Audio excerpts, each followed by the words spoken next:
আপনারা থাম্বনেল দেখে ভিডিওতে ক্লিক করেছেন যেখানে আমি বলেছি যে আপনারা 1 সেকেন্ডের মধ্যে নেটফ্লিক্সের সকল মুভি ওয়েব সিরিজ সবকিছু ডাউনলোড করতে পারবেন 1 সেকেন্ডের মাধ্যমে। আসলে কি এটা সত্যি?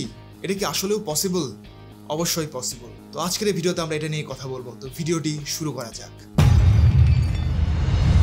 কারণ এই ভিডিওতে আপনাদেরকে একটা নিউজ দিব যে নিউজ অলরেডি চলে এসেছে। ইয়েস, জাপান রেকর্ড করে ফেলেছে।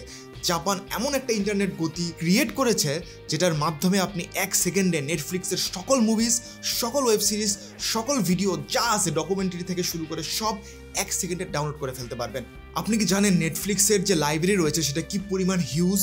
ইয়েস, সেই হিউজ লাইব্রেরিও আপনি 1 সেকেন্ডে ডাউনলোড করে ফেলতে পারবেন। জুন মাসে জাপানের এনআইসিটি এই রেকর্ডটি করতে সক্ষম হয়েছে।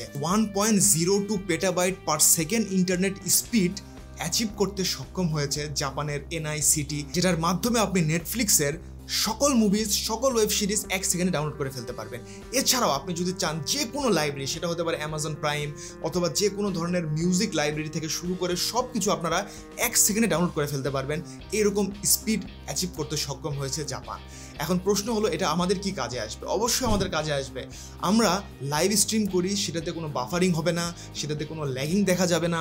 একসাথে একটা শহরের সবাই আমরা 8K-তে লাইভ স্ট্রিম করতে পারবো। আমরা যে কোনো ধরনের ডেটা, বড় ডেটা হোক ছোট ডেটা হোক, সবকিছু আমরা ইনস্ট্যান্ট ট্রান্সফার করতে পারবো এক জায়গা থেকে আরেক জায়গায়, যেটার কারণে আমাদের কমিউনিকেশন অনেক বেশি বেটার হবে। এছাড়াও আমাদের দৈনন্দিন জীবনে যে কোনো কাজে আমাদের এটা হেল্প করবে। আমরা যদি গেম খেলি, সেই গেমের ক্ষেত্রে কোনো বাফারিং দেখা যাবে না, কোনো ল্যাগ দেখা যাবে না। আমরা মনে করেন যে স্মুথলি যে কোনো গেমকে খেলতে পারবো, সেটা যত ভারী গেমই হোক না কেন। তো এটাই ছিল নিউজ যে জাপান এই ধরনের ইন্টারনেট স্পিড অ্যাচিভ করতে সক্ষম হয়েছে। ইন্টারনেট স্পিড যতই হোক না কেন, কিন্তু ইন্টারনেট ছাড়াও যে মেসেজ পাঠানো যায়, এটা কি আপনি জানেন? নেট বন্ধ হয়ে যায় বা দুর্যোগের কারণে ইন্টারনেট বন্ধ হয়ে যায়, সেই ক্ষেত্রে কিন্তু আপনারা ইন্টারনেট ছাড়াই মেসেজ আদান প্রদান করতে পারবেন।